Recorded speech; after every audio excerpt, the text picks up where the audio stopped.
Salut à tous, mesdames et messieurs, amis téléspectateurs. Bienvenue encore une fois de plus, comme il est de coutume, chaque samedi sur Grand Débat dans Tempo Afrique TV avec votre collaborateur direct Serge Niawa. Le thème d'aujourd'hui, le président de la Côte d'Ivoire, M. Alassane Dramane Ouattara, est-il rééligible pour les présidentielles 2015?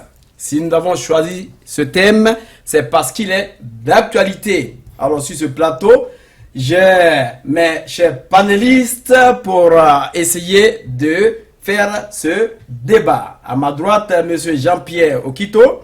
À côté de lui, Kwame Vi. Merci d'être avec nous. Et merci, à ma gauche, M. Kenao. Je voulais vous dire que nous avons deux invités en ligne. Monsieur Laurent Ibei et sans toutefois oublier Monsieur Koudou Magloire. Je voudrais vous dire merci d'être avec nous, les chers invités. Vous êtes en ligne? Merci. Voilà. Merci et bonsoir. D'accord, merci. On va commencer rapidement par Monsieur Ibei. Ben, voilà le thème du jour. Aujourd'hui, les Ivoiriens viennent, parce que cette histoire d'éligibilité fait surface. On demande si M. Alassane Dramane Ouattara, qui est le président de la Côte d'Ivoire, est rééligible. S'il ne l'est pas, s'il l'est, donnez-nous votre opinion. S'il est aussi, vous êtes là pour que la lanterne de ce monde entier soit éclairée. Alors, je vous passe la parole. Bonsoir. Je voudrais saluer vos auditeurs, saluer tous les panélistes et essayer d'encourager les journalistes et tous les techniciens qui ont permis que cette émission ait lieu. Je voudrais simplement dire que concernant l'éligibilité du chef de l'État de Côte d'Ivoire, c'est un secret de polichinelle. Tout le monde entier sait que M. Alassane Ouattara a été possible pour lui d'être candidat en Côte d'Ivoire en 2010 par la disposition de l'article 48. Simplement parce que il était frappé d'une inéligibilité en ce qui concerne les élections en Côte d'Ivoire. Il ne pouvait pas se présenter. Donc, après plusieurs tours dans des capitales, à partir de Lomé, en passant par Makoussi et Pretoria, il a été demandé au président Laurent Gbagbo de prendre, à partir de l'article 48, des dispositions pour que M. Alassane Ouattara soit candidat. Et c'est ce qui a été fait. Donc, la Constitution n'a pas été, en fait, il n'y a pas eu de référendum pour pouvoir permettre l'éligibilité d'Alassane Ouattara. Ça a été fait par rapport à un article à la suite d'une situation de guerre en Côte d'Ivoire. Et c'est pour cela que M. Alassane Ouattara a été candidat. Aujourd'hui, nous n'avons pas cette situation en Côte d'Ivoire. Nous sommes, selon ce que le gouvernement et le pouvoir lui-même le dit, il y a la paix en Côte d'Ivoire. Donc nous devons retourner à notre constitution telle qu'elle. Donc M. Ouattara doit passer par les mailles de la constitution. Et en cela, il n'est pas éligible, puisque la constitution le lui interdit. Donc voilà à peu près ce que je peux dire en ce qui concerne la situation du chef de l'État. D'accord, restez toujours en ligne. Il y a d'autres de l'autre côté, des Ivoiriens. On se dit, mais pourquoi M. Alassane Ouattara a été président, il a occupé de ces grands postes, maintenant on lui dit de ne plus être rééligible. Ce sont des questions que certains Ivoiriens se posent parce qu'ils voulaient réellement comprendre.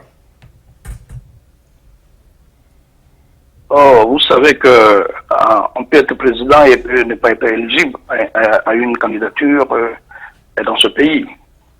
Ce sont des dispositions pertinentes de la Constitution qui puissent dire si un président est éligible ou pas. Même un candidat, même s'il a été déjà président. C'est le cas de certains présidents qui, après 2 mandats, ne sont plus éligibles. Ça se passe ici aux États-Unis et partout dans le monde où il y a la Constitution permettre aux candidats d'avoir seulement 2 mandats. Donc même si le candidat voulait encore être éligible, la Constitution le lui interdit. Et ces candidats-là, le plus souvent, décident de ne pas se présenter à cause de cette disposition. Donc c'est le cas d'Alassane Ouattara, même s'il a été chef d'État, il ne va pas passer par les dispositions, il est passé par l'article 48 à cause d'une situation donnée. Cette situation n'existe plus. Donc il doit déposer sa candidature comme tout le monde et elle doit passer au peigne fin Conseil constitutionnel. Est-ce que M. Jusqu'à Alassane Ouattara... preuve du contraire, l'arrêté de Tiakoné est toujours là, l'arrêté de 2000. Qu'est-ce que l'arrêté dit? L'arrêté dit simplement que pour une question de nationalité douteuse, il n'est pas éligible. Et ça, c'est depuis 2000. Voilà. D'accord, je crois que mes chers panélistes vont poser des questions, mais on va rapidement passer à M. Koudou et laisser le champ libre à mes panélistes de vous poser aussi quelques questions. Allez-y, M. Koudou, vous êtes en ligne? Oui, bonsoir. Je vous en prie, M. Koudou. Je salue tous les panélistes et tous les auditeurs. Cette question d'éligibilité ou bien de...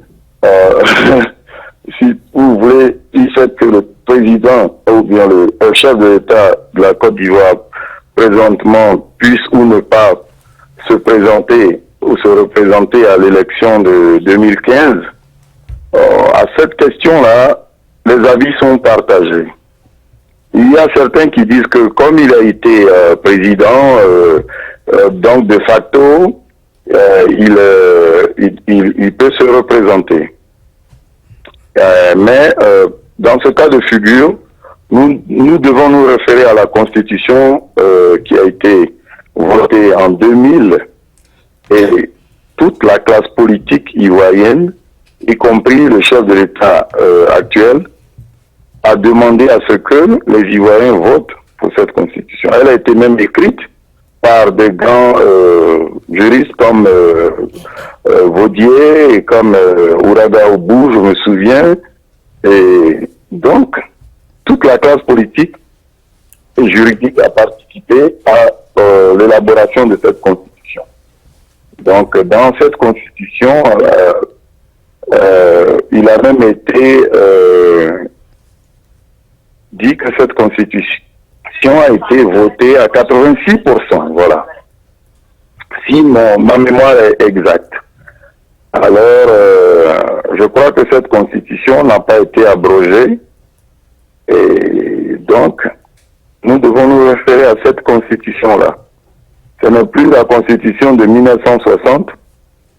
Et en son article 35, la Constitution dit bien que pour être candidat, il ne faut pas s'être prévalu d'une autre nationalité et il faut être ivoirien et de parents eux-mêmes ivoiriens d'origine. Bon, je ne vais pas être long ici parce que il y a les panélistes qui vont aussi intervenir, mais il y a une dame qui s'appelle Danielle Claverie Boni, qui est une politicienne, elle est, si vous voulez, présidente de l'URD, c'est un parti politique. Elle est intervenue ces temps-ci pour dire qu'elle-même, parce qu'elle étant de mère française, elle n'est pas éligible, vous voyez. Donc, moi je pense que si vous voulez, je vais m'arrêter là, mais j'ai des apports de solutions, si vous voulez. Si vous voulez dans le cours du débat, nous allons essayer de voir ce qui est possible dans ce cas de figure. Mais si on se réfère à la Constitution, comme a dit M. Ibei, le chef de l'État actuel, il n'est pas éligible, vous voyez. Et quant à ceux qui disent que comme il a déjà exercé la magistrature suprême, il a cité le cas de la limitation des mandats. C'est pour ça aussi que je peux poser une question aux panélistes. Pourquoi alors on parle de mandat de 5 ans? Parce que le fait qu'il ait été président, ça c'est pour 5 ans. Les 5 ans sont révolus. À la fin des 5 ans, tout candidat apporte des dossiers qui sont examinés par la Cour constitutionnelle. Et comme a dit M. Ibei, on passe son dossier au peigne fin. Dans le cas de la République de Côte d'Ivoire, il n'y a pas que cela. Il y a un autre alinéa qui parle de la santé du président aussi. Il faut être en bonne santé aussi pour être candidat. Il y a la limite d'âge aussi qui intervient, qui est limitée à 75 ans pour être, comment on appelle ça, candidat. Donc il n'y a pas que ça. Il n'y a pas que le fait de s'être prévalu ou bien d'avoir appartenu à un autre pays. Merci. Merci donc à M. Kou de rester en ligne, à M. Ibei aussi. Alors mes chers panélistes, voilà les réponses que nos frères qui sont en ligne ont données. Alors, est-ce que vous voulez intervenir, vous voulez leur poser des questions? Alors je commence d'abord par M. Kenao. Vous avez une question à poser rapidement? Ok, pour l'instant, je voudrais tout simplement demander à nos invités. D'abord, je vous salue, bonsoir, et puis je vous remercie pour votre disponibilité à participer dans cette émission. Ma question est de savoir pourquoi le peuple ivoirien n'était-il pas consulté avant de prendre cet acte qui engage tout un peuple, quand bien même le président de la République a le droit, en cas de circonstances exceptionnelles, de prendre par décret des décisions pour faire avancer les affaires du pays. Ici, étant dit que c'est sous la pression, excusez-moi le mot pression, sous proposition des autres chefs d'État, des autres responsables politiques étrangers, pourquoi le président d'alors n'avait-il pas demandé à ses confrères, à ses collègues, à ces facilitateurs de laisser le peuple ivoirien se prononcer sur le problème crucial? Vous êtes en ligne, M. Ibei? Oui, bien sûr. Allez-y, M. Ibei. Bon, vous savez, hein, je ne peux pas me prononcer à la place du président Laurent Gbagbo parce que c'est de lui qu'il s'agit. Cette question à lui est posée directement. Je peux simplement dire que je peux spéculer en disant comme ça que bon, la pression internationale que nous avons vue, que nous avons touché du doigt en 2011, ne lui a pas peut-être donné, c'est pas moi, le coup de franche pour pouvoir interroger son peuple. Parce que plusieurs fois, cette solution a été suggérée, mais nous tous, Ivoiriens, nous sommes restés un peu sidérés de ce qui s'est passé, parce que nous avons cru que, effectivement, cette solution-là qui allait être faite, de permettre au peuple de Côte d'Ivoire, à travers un référendum, de décider si M. Ouattara devait être candidat ou pas. Mais nous avons plutôt vu le chef de l'État, le président Laurent Gbagbo, traîner de Lomé, Papoussi, Accra, jusqu'à Pretoria, et jusqu'à ce que on passe par Thabo Mbeki pour lui permettre de prendre, c'est pas moi, l'article 48. Donc, à ce niveau-là, comme je l'ai dit tout à l'heure, il n'y a que lui qui peut dire exactement quelles sont les pressions qu'il avait et qu'est-ce qui l'ont amené à ne pas interroger le peuple. D'accord. Merci beaucoup. D'accord. Monsieur Koudou, vous voulez dire quelque chose? Oui, j'ai Allez-y. quelque chose à dire. Pour répondre à M. Kanao, sa question est très très pertinente. Et nous tous, comme a dit M. Ibei, on était, il a employé le mot sidéré, et moi j'étais, si vous voulez, quand même étonné, mais nous avons dit pour la paix, peut-être que c'était une très bonne solution. D'abord, toute la classe politique a approuvé cela. Mais, comme a dit M. Kanao, dans le cas de figure, il aurait été préférable qu'on passe par le référendum en consultant le peuple. Vous voyez. Mais aujourd'hui, bon, mais après peut-être 4 années et demie, presque 5 années d'exercice de pouvoir, vous savez que M. Alassane Ouattara n'est pas le seul dans ce cas-là. Il y a des millions d'Ivoiriens qui sont concernés par la préposition « et », c'est-à-dire être Ivoirien et de parents eux-mêmes Ivoiriens d'origine. Je vais vous dire, moi j'ai des amis qui veulent briguer la magistrature suprême aujourd'hui, je ne vais pas vous citer les noms, mais ils sont frappés par cette préposition. Ils m'ont même dit, Magloire, vous voyez, voilà, nous sommes tous Ivoiriens, mais vous voyez aujourd'hui, à cause de cette préposition, voilà, nous, on ne peut pas se présenter à la magistrature suprême. Et donc, moi je pense, à mon humble avis, que s'il y a quelque chose à faire, c'est de toujours aller vers le peuple, consulter le peuple pour changer cet article 35. Vous voyez. Donc, voilà, je vais m'arrêter là. D'accord. Restez en ligne. Il y a aussi, monsieur, avant que vous ne arriviez à poser la question, monsieur Henri Kona Bédier qui dit que Alassane Ouattara est déjà président en exercice et rien ne lui interdit de se présenter pour un second mandat à ces élections. Et il ajoute que la modification de l'article 35 n'est pas à l'ordre du jour, ni aujourd'hui, ni demain. Et il dit que l'article 35 ne sera pas modifié. Ouattara peut être candidat en 2005. Alors, qu'est-ce que vous en dites? Monsieur, je commence par monsieur Ibei.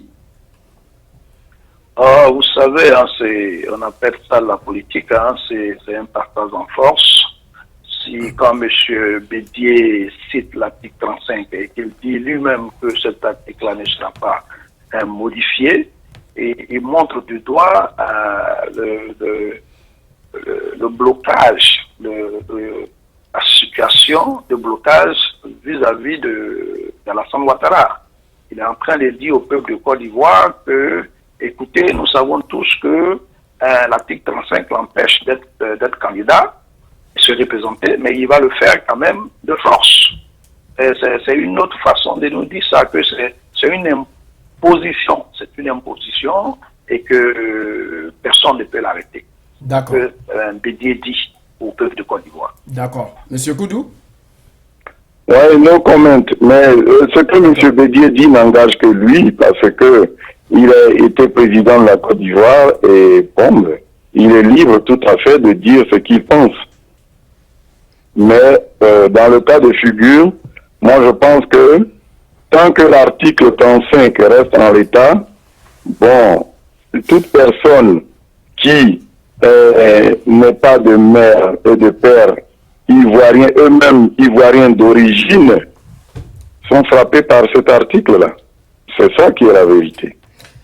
D'accord, vous avez des questions, monsieur Kwamevi? Oui. Allez-y. Bonsoir, monsieur Koudou et monsieur Ibei.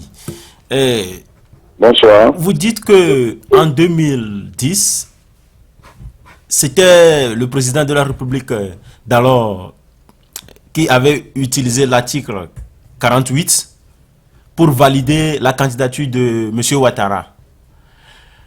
Pourquoi est-ce que monsieur Ouattara ne peut pas aujourd'hui utiliser ce même article 48? Et vous dites aussi que le pays était en état d'urgence en ce moment-là.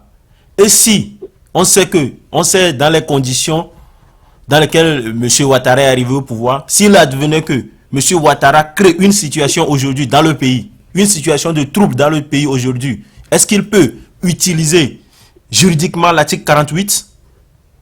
Vous avez compris? Oui, nous avons entendu. Bon, d'accord. Bien sûr. Koudou, allez-y. Et je passe à M.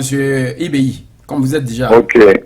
Mais là, je vais vous dire tout simplement que vous n'êtes pas sans savoir que depuis 2002, la Côte d'Ivoire a été attaquée par des prétendus rebelles et que après ça s'est transformé en division du pays en deux. Et c'est à la suite de cela qu'il y a eu des discussions à Lomé dans votre pays, Lomé 1, Lomé 2, et le président Yadema était encore vivant. Et après, ils sont allés même au Ghana. Après, Marcoussis, il y a eu si vous voulez, des résolutions qui ont été prises à l'ONU ici. Je me souviens de la 16-21, la 17-25 et tout ça, qui ont été prises. C'est à l'issue de cela que le Premier ministre, d'abord il y a eu Seydou Diarra, et après Tani, et puis Soro lui-même. Donc, vous voyez, il y a eu un balai diplomatique et politique. Bon, le président Gbagbo, comme a dit M. Ibei, peut-être pour la paix, il a pris de manière unilatérale, sans consulter le peuple, sous peut-être pression, comme on le dit, à Pretoria, pour la paix, que M. Alassane Ouattara soit candidat. Bon, comme a dit encore M. Ibei, à l'époque, personne n'a trouvé que c'était mauvais. Parce que pour la paix, les gens font des arrangements politiques. Mais ce qu'il a pris comme décision était basé sur la Constitution, l'article 48. Et en cas de situation exceptionnelle, vous savez, le pays était encore coupé en deux. Aujourd'hui, nous ne pouvons pas dire que le pays est coupé en deux. Yeah, c'est ce que ma question était voilà. Que si M. Ouattara, on sait dans les conditions dans lesquelles il est arrivé, on sait de quoi il est capable. Donc, s'il crée une situation aujourd'hui... Pour répondre à votre question, il y a un monsieur qui s'appelle M. Faustin Kwame, qui est un juriste. Il a été aussi ministre sous Henri Konan Bédié. Il a dit que M. Ouattara, en tant que président, ne peut pas s'auto-saisir. Il ne peut pas prendre l'article 48 qui s'applique à lui. Vous savez qu'en justice, on ne peut pas être jugé parti. Je vous prends un exemple simple. Monsieur Koudou, je pense que vous n'avez pas saisi la question de notre confrère. Vous savez, l'article 48 autorise le président de prendre d'agir par décret présidentiel lorsqu'il y a des situations de troubles, des situations exceptionnelles. C'est ce que l'article 48 dit en substance. Ce n'est pas de prendre un acte nécessairement pour favoriser quiconque que ce soit, mais dans des situations exceptionnelles, le président de la République peut agir sans consulter l'Assemblée nationale, quoi que ce soit. C'est-à-dire que la question ici de notre confrère est de savoir si pour des raisons politiques, le gouvernement actuel de la Côte d'Ivoire créait des situations exceptionnelles. Des troubles par exemple, dans le pays, qui n'autorisent pas le peuple de rouler, l'administration de rouler normalement. Est-ce que le président ne peut pas être en mesure de créer une telle situation pour valider sa candidature? C'est ce qu'il voulait utiliser l'article 48. Oui, mais quand vous dites que je n'ai pas compris la question, si dans le cas de figure, le président X, par exemple, prend sur lui d'autoriser sa candidature, c'est-à-dire en même temps, qu'est-ce que ça veut dire en termes juridiques? Vous, M. Kanayo, qui avez, si vous voulez, des notions juridiques, oui. Si vous prenez une décision qui concerne vous-même, c'est que vous êtes juge et partie. Vous voyez, c'est de ça que je parle. Je vous ai cité un éminent juriste qui s'appelle M. Faustin Kwame, qui a dit que le président ne peut pas s'auto-saisir. Il ne peut pas prendre une décision qui concerne lui-même. Donc, je vous ai répondu clairement. Monsieur Koudou, le président ne t'auto-saisit pas. il ne fait que utiliser la Constitution, les prérogatives constitutionnelles qu'il a, il ne fait que juste les utiliser en appliquant l'article 48 dans sa globalité. Il ne se dit Mais ça pas que concerne qui? candidat. Quand il prend, ça concerne qui, M. Canayo? Mais il n'a pas choisi d'être président. Quelqu'un pouvait C'est- être président. c'est ce que je dis. Calmez-vous, nous allons parler- C'est ce que je dis. Nous allons- Monsieur Ouattara a des juristes. alliés, des petits partis alliés qui, quelqu'un, par exemple, peut se présenter et qui sera dans le cas. Donc, le président, vouloir se protéger, peut utiliser l'article, soit disant qu'il est en train de favoriser l'autre, mais il se favorise lui-même aussi. Ce n'est même pas ça. En politique, C'est tous même les pas- calculs sont... On va rapidement passer à M. Ibé pour qu'il Ok. dise un mot là-dessus. M. Ibé, vous êtes en ligne? Oui, je suis en ligne. Allez-y, M. Ibé. Ok. C'est une question je pertinente. voudrais dire que, d'abord, je voudrais signaler que avec les si, on peut créer des choses extraordinaires. Quand on dit si, avec les si, on peut créer des choses vraiment incroyables. Cela dit, il faut bien comprendre, la question est simple. Donc, je pense que monsieur Koudou. Magloire Koudou l'a bien compris. Il a dit comme ça, effectivement, même si pas extraordinaire, monsieur Ouattara créait des troubles en Côte d'Ivoire et qu'il prenait l'article 48, cet article-là devait bénéficier à un autre parti, mais pas à lui-même. Parce que quand le président a pris l'article 48, c'était pour bénéficier à l'Assemblée, c'est pas pour bénéficier à lui-même en tant que président. C'est de ça qu'il parle. Et qu'un juriste de renom a dit que tu ne peux pas prendre l'article pour bénéficier à ta propre personne. Et c'est ce qu'il dit. Et c'est aussi simple que ça. C'est vrai, il peut prendre l'article 48, mais il faut que ça bénéficie à une autre partie, à une autre personne, et mais pas à lui-même.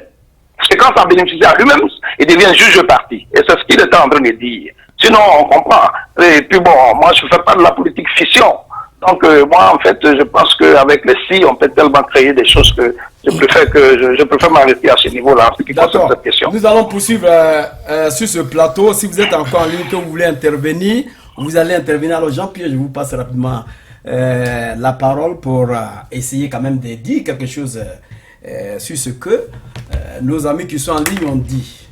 Peut-être qu'il y a des choses qui vous marquent, vous pouvez peut-être intervenir. Moi, Allez-y. moi, je ne me referai pas sur ce que mes amis disent. Ça n'engage que moi, je suis ici pour donner ma position C'est ce que je demande. directement. Allez-y. Donc, je crois que j'ai suivi la politique ivoirienne de ces 3 derniers mois. Je me rappelle toujours une parole, je pense que dans cette émission, vous aviez invité un invité qui avait au téléphone. Monsieur J'ai oublié Demba le- Traoré. Oui, et je me rappelle que je lui avais posé, je pense, la question, qu'est-ce que l'opposition attend pour se préparer contre ce genre de problème? Et j'avais été très étonné qu'il nous avait répondu, ce n'est pas le moment, nous avons encore le temps. Et si il suit cette émission, je pourrais lui dire que si je dois prendre cette parole-là comme la parole des Ivoiriens, eh ben, je dois simplement dire que il y a un terme là qui m'échappe. Allez-y, on peut jouer au micro. Ouais, il y a un terme qui m'échappe là, mais à malin, malin demi.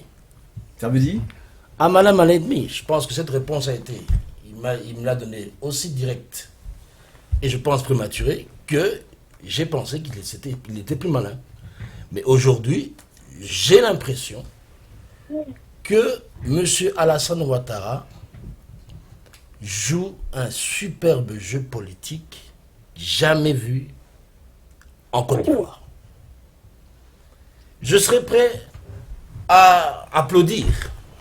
Mais comme je ne suis jamais quelqu'un qui soit pour les chefs d'État dictateurs, je ne pourrais pas, mais ce qui me chagrine, c'est que il y a tout le monde en Côte d'Ivoire, la plupart, innocente Laurent Gbagbo. Et je me suis dit, pourquoi est-ce que tout le monde, la majorité des Ivoiriens d'opposition, innocente complètement et totalement Laurent Gbagbo? J'ai dit, mais pourquoi un homme irait à la CPI si réellement toute une majorité de son peuple trouve qu'il est innocent. Et à moi de découvrir qu'en fait, Monsieur Laurent Gbagbo, président, s'est mis au-dessus de la Constitution, comme fait tout chef africain à un moment donné. Quoi qu'on dise que ça a été sous pression internationale ou sur proposition internationale, il avait le pouvoir de décision. Monsieur Laurent Gbagbo a pris la mauvaise décision de crédibiliser ou de légitimer Monsieur Alassane Ouattara comme un Ivoirien purement et simplement. C'est tout. Et ce même problème, c'est le même problème que la République démocratique du Congo a vécu. Le même cas et la même stratégie. Une parenthèse, Monsieur X, comme je l'appelle, le président de la République démocratique du Congo,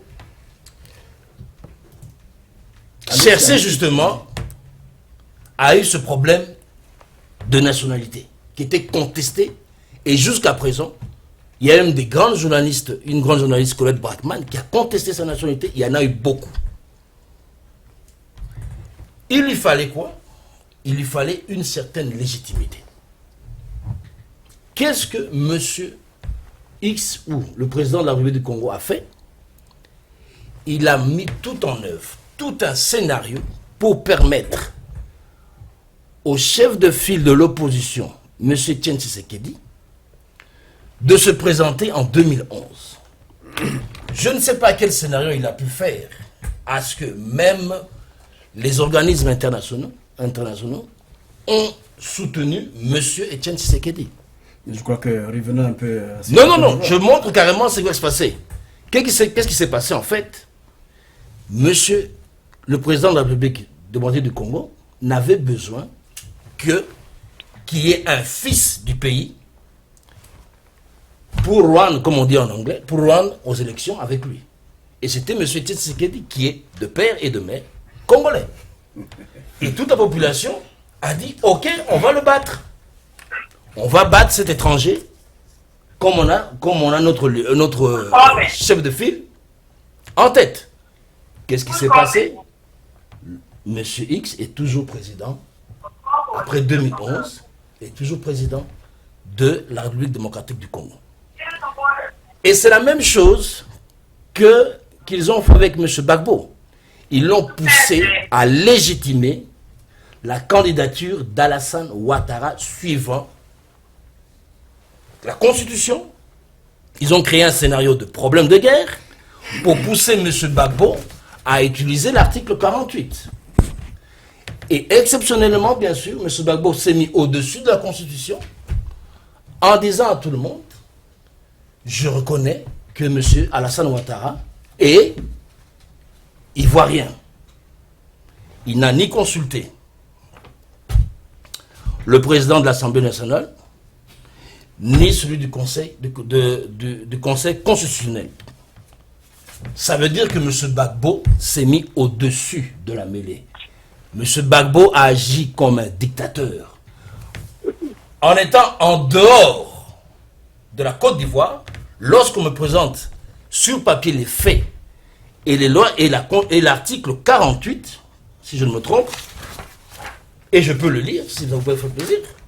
Allez-y, allez-y. Lorsque les institutions de la République, les institutions de la République, l'indépendance de la nation, l'intégrité de son territoire, ou l'exécution de ses engagements internationaux sont menacés d'une manière grave et immédiate, et que le fonctionnement régulier des pouvoirs publics constitutionnels est interrompu, le président de la République, M. Gbagbo à l'époque, prend les mesures exceptionnelles exigées par ces circonstances.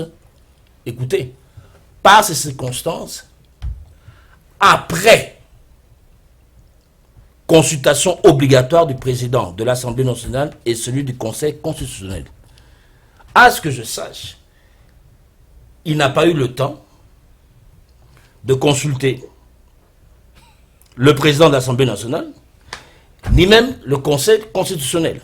Ça veut dire que, avec les faits qu'il met sur la table, sans les détails de la cuisson ivoirienne, M. Gbagbo s'est mis au-dessus de la Constitution. Je pense qu'il est le premier dictateur et que M. Ouattara, aujourd'hui, fasse de même. D'accord, je crois qu'on va les laisser répondre parce que vous posez un... Je ne pose pas de questions, je donne mon opinion. Je crois que... Monsieur IBI, Monsieur Koud, vous êtes en ligne? Nous sommes toujours en ligne. D'accord, alors est-ce que vous voulez dire quelque chose vis-à-vis de ce que Monsieur Jean-Pierre vient de dire? Je commence d'abord par Monsieur IBI. Oui, faut dire que M. Jean-Pierre, en tant qu'observateur de la politique, tant au Congo qu'en Afrique, puisque il connaît bien la situation ivoirienne, a donné son opinion. C'est une opinion, et une opinion que je ne partage pas, parce que monsieur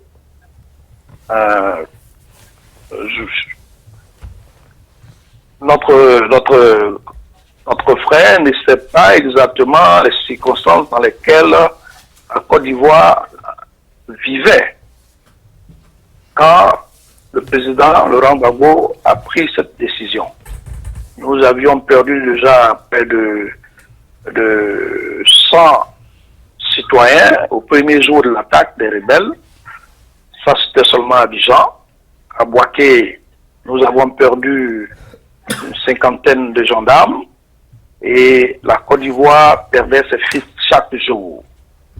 Quand le président était confronté à une situation inédite, alors que tu n'es pas venu au pouvoir pour faire la guerre, tu es venu pour conduire un pays, ce n'est pas facile. Donc, il y a des circonstances atténuantes pour le président Laurent Gbagbo. Et moi, je pense que il faut vraiment être à sa place pour employer des mots aussi durs que dictateur. Nous qui avons pratiqué le président Laurent Gbagbo, nous savons qu'il n'a aucune once de dictature dans sa fibre. Peut-être que, comme lui-même l'a reconnu, il a été un peu naïf. Sinon, être dictateur, non, je ne crois pas du tout. Il est allé chercher la paix et il a cru que ses frères ivoiriens, dont il a fait le chef rebelle ministre, étaient vraiment sincères pour aller à la paix. Les Ivoiriens avaient déjà connu trop de souffrances. Beaucoup d'entre nous sont morts. Lui-même, son collaborateur, l'un des plus fidèles, Bogadoudou, a été tué. Mais pourtant, il a décidé de pardonner. Donc, je pense que l'appeler dictateur, c'est un peu trop. Si le président Gbagbo avait les coups de franche et qu'il coupait les têtes aux Ivoiriens, je pouvais accepter ce mot-là. Mais c'est un président complètement cloîtré par l'opinion, par la communauté internationale. Voilà, donc il a fait de son mieux pour que les Ivoiriens puissent sortir de cette situation. Donc le mot dictateur ne s'y est pas. Voilà ce que j'ai à dire là-dessus. Pour appuyer M. Ibé, si on voit le parcours du président Gbagbo, il a fait plus de 20 ans dans l'opposition, mais il n'a jamais recouru à une quelconque force pour arriver au pouvoir. Maintenant, arrivé au pouvoir et le pays était dans un état d'urgence, M. Gbagbo, voulant toujours la paix, je croyais, à mon humble avis, que voulant la paix pour son pays et éviter le bain de sang de ses concitoyens, c'est pourquoi M. Gbagbo a pris hâte d'utiliser l'article 48. D'accord. Voilà, s'il vous plaît, je peux intervenir. Vous allez intervenir. Vous allez intervenir tout à l'heure. Okay. On le laisse compter parce qu'ils sont en ligne. Allez-y, M. IBI, et on passe rapidement à Koudou parce qu'ils vont intervenir. Vous pouvez passer la parole à Koudou, hein, je pense que c'est fini là. D'accord, je D'accord. vais dire quelque chose. Merci, IBI. Mais le frère IBI a oublié de s'incliner sur les morts de 2004 devant l'hôtel Ivoire. Oui. Il y a eu plus d'une soixantaine de jeunes qui sont... il y a eu des blessés, des dizaines de morts par l'armée française, vous voyez.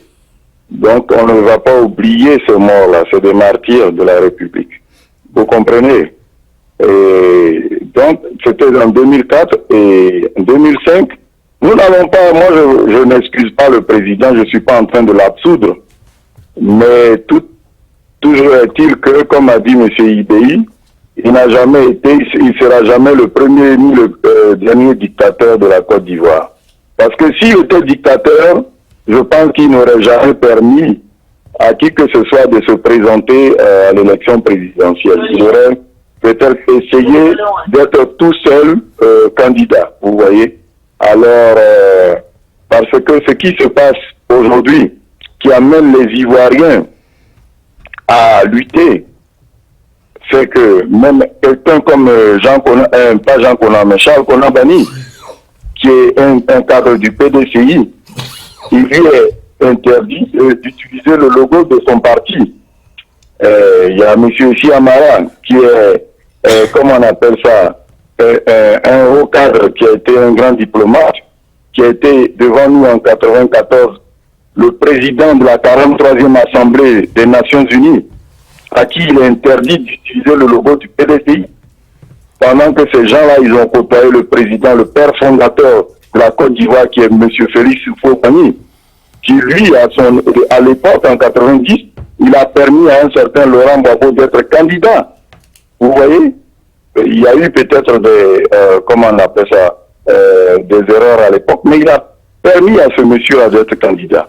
Ce que les Ivoiriens demandent aujourd'hui, c'est que ces élections-là soient transparentes et la coalition nationale pour le changement, bon, à laquelle participent presque tous les partis d'opposition, demande à ce que l'article 35 soit respecté. Et dans cette coalition, il y a M. Mamadou Koulibaly, qui à l'époque disait que le débat sur l'éligibilité du président Alassane Ouattara était un débat dépassé. Aujourd'hui, il demande à ce que l'article 35 soit appliqué, parce que lui-même faisant partie de la coalition nationale pour le changement, vous voyez, donc, quand je disais dans mes propos préliminaires que les avis sont partagés, et c'est normal dans tout pays civilisé, que tout le monde ne peut pas être d'accord sur la même chose. Mais la Constitution, elle a été votée à 86% par les Ivoiriens. Et quand je cite la classe politique, tous les partis confondus ont appelé à voter pour cette Constitution, qui ont voté cette Constitution-là. D'accord. Pour le oui. Alors, aujourd'hui, je suis étonné que cette Constitution reste en l'état et que les candidats qui ne sont pas éligibles puissent se présenter. Voilà la question. D'accord. On peut y répondre. Si M. IBI est là aussi, peut-être qu'il peut ajouter quelque chose plus tard. Allez-y, M. Kwamevi. Bon. Moi, tel que je vois la situation maintenant en Côte d'Ivoire, pour prévenir la paix, Alassane Ouattara a été élu président de la Côte d'Ivoire. Il a fait 5 ans. Bon, ça doit être une décision politique. Pourquoi ne pas le laisser aller à cette élection pour prévenir la paix? Parce que ce qui se pointe encore à l'horizon avec l'éligibilité là, ça peut encore déboucher sur quelque chose. Donc, pourquoi ne pas oublier l'article 35 là, et puis aller aux élections. Plus particulièrement pour Ouattara, qui a déjà exercé la fonction. C'est la question que je me pose. Et bon, puis, oui. D'accord. Je crois qu'on continue. Si M. Ibe est là, s'il veut intervenir, sinon que M. Jean-Pierre. Vous avez la parole. M. Ibe, vous êtes en ligne? Oui, oui, je suis en ligne. Là. Est-ce que vous Je suis voulez en dire ligne. quelque chose? Vous voulez donner une Je voudrais que nos panélistes s'inquiètent plutôt des actes, des actions du chef de l'État. Au lieu de s'inquiéter pour que lui soit candidat, il faut s'inquiéter du fait que lui l'empêche d'autres d'être candidat. Et c'est ça qui va amener la situation de guerre, s'il devait en avoir, en Côte d'Ivoire. Parce que le problème de Ouattara peut se régler au référendum.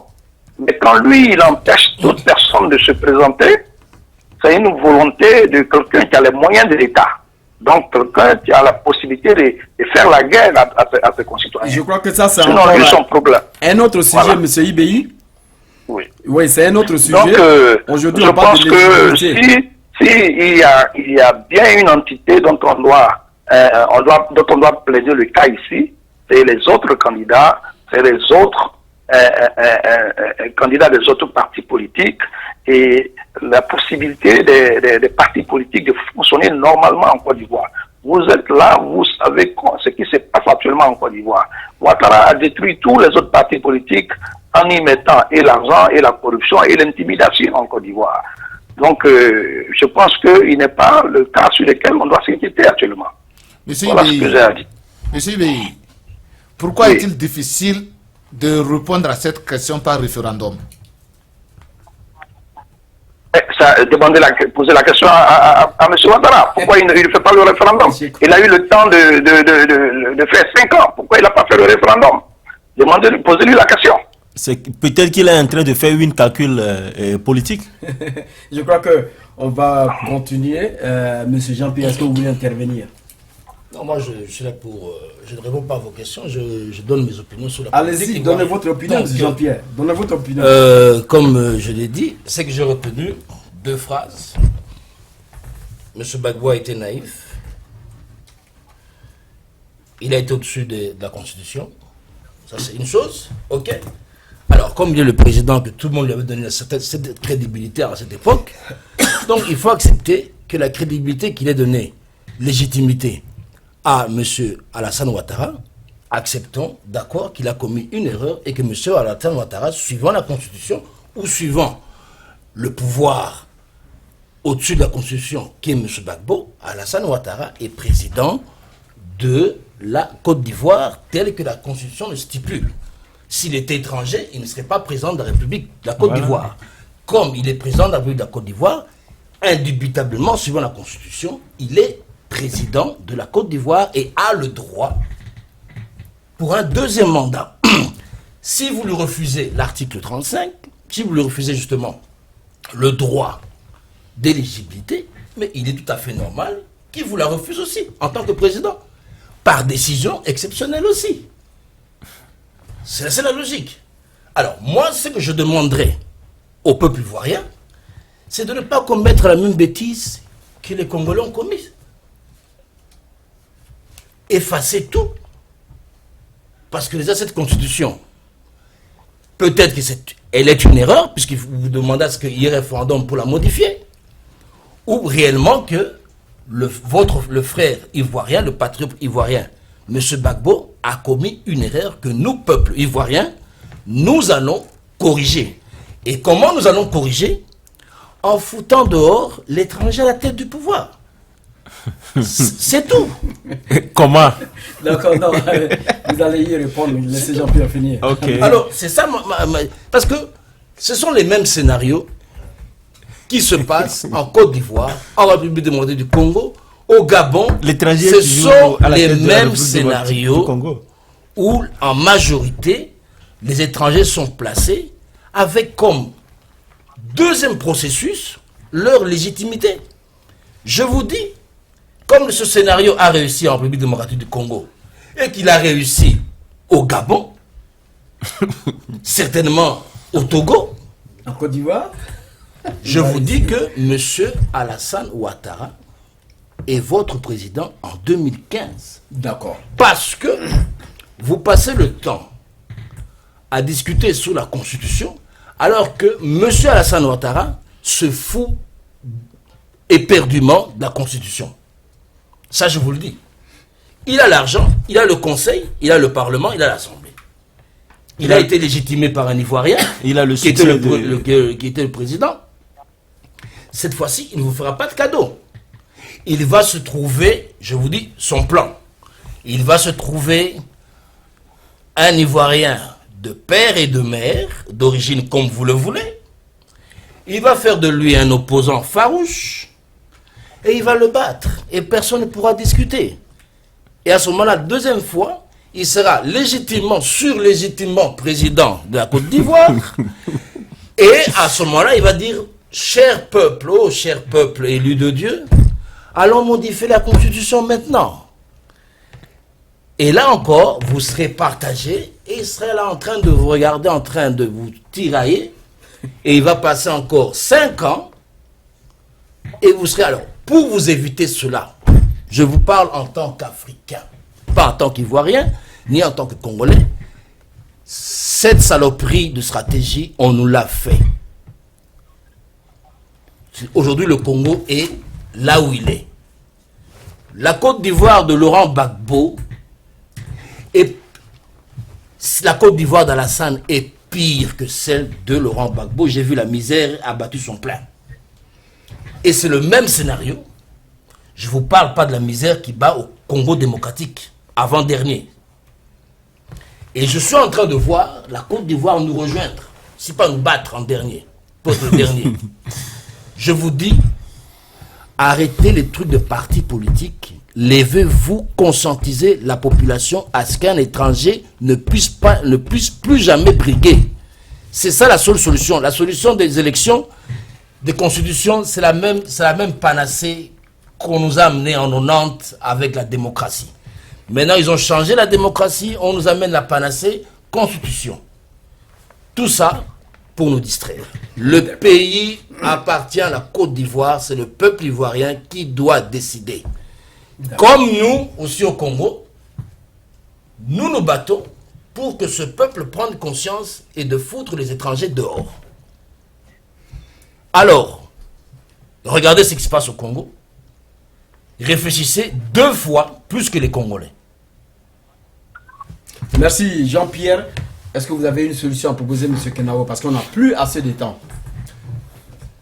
Écoutez, à nos amis ivoiriens, je dirais tout simplement que j'ai été déçu. Parce que, à mon avis, le combat ivoirien ne devrait plus se trouver sur l'éligibilité ou la non-éligibilité du président Ouattara.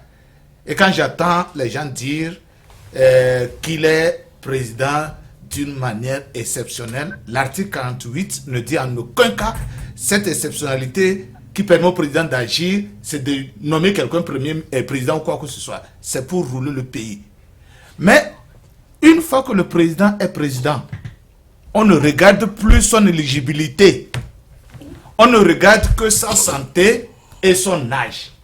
L'éligibilité du président, une fois que vous le laissez passer et qu'il est élu, vous ne contestez plus cela, s'il vous plaît, que des juristes oublient leurs sentiments politiques et mettent le droit sur papier. Une fois que vous êtes élu président de la République et que vous êtes le président en exercice, on ne conteste plus votre éligibilité, on voit votre santé, si vous pouvez continuer le mandat suivant et votre âge.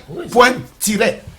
Donc moi je crois que les Ivoiriens allaient concentrer leur énergie et leur force du côté de changement de cet article de la Constitution pour que le mal ne se reproduise plus jamais. Mais malheureusement, il ne voit pas ce que moi je vois. Il se concentre au niveau de la l'éligibilité, de la rééligibilité. Alors, le seul conseil ou la seule solution que j'ai à donner au peuple ivoirien, c'est leur demander d'aller à l'essentiel, de revoir la constitution de la Côte d'Ivoire avant les élections. Non, Car nous n'avons plus assez de temps. J'arrive, on peut reporter les élections. On peut reporter les élections. Une solution. Voilà, on peut les reporter et arrêter ce pouce-dôme de règlement de solution. Car le danger n'est pas d'aujourd'hui. Je vous dis, le danger c'est que ce président qui va être élu sous l'ancienne constitution vous dira qu'il n'a pas été élu sous la nouvelle constitution et qu'il reprend il le reprend. Quand il aurait fini ce mandat, mandat de 2015, il vous dira, on a refait la constitution, alors tout le monde est nouveau. Qu'est-ce que vous allez lui dire? Et juridiquement encore, il aura raison. Il aura encore appliqué 2 mandats. Comme alors, alors, s'il vous plaît, je demande au peuple ivoirien s'il est possible d'arrêter ces élections, c'est en octobre, ce n'est pas trop loin, et d'aller au référendum et régler ce problème une fois pour de bon. Comme ça, quand le président va commencer, il commence sur la nouvelle constitution et il n'aura pas avancé quoi que ce soit. Parce que le mal africain aujourd'hui, c'est ce problème. Oh non, j'ai pris le mandat en cours. J'ai pris le mandat en cours. Ce n'est pas un mandat. C'est le cas de Burundi et c'est le cas au Togo sous une autre forme. C'est le cas qui se passera au Burkina Faso. Et c'est le cas probablement qui va se passer en Côte d'Ivoire. En Côte d'Ivoire, ce qui va se passer exactement, c'est que Afin Guessant sera un cheval de 3 candidats. Ça, c'est... Il va... Mais c'est déjà bien. Exactement. Le scénario ivoirien, c'est le scénario congolais, je vous dis. Non, c'est normal. Et c'est ça. Exactement Ça, ce qui va se passer. Quelque part, je suis d'accord avec toi que les Africains aiment la répétition. Oui. Au lieu de se dire, regardons ailleurs, qu'est-ce qu'ils ont fait chez les Congolais, qu'est-ce qu'ils ont fait? Bon, on réfléchit et nous allons réfléchir doublement. On aura ce débat, Jean-Pierre. Ça, c'est un très bon débat parce que il faut dire que c'est un mal qui ronge tous les pays africains. Alors, monsieur Kwame Vi, votre solution? Non, j'aimerais seulement un peu éclaircir la position de monsieur Kenao. Parce que si on voit la Côte d'Ivoire aujourd'hui, si les Ivoiriens laissent Alassane Ouattara aujourd'hui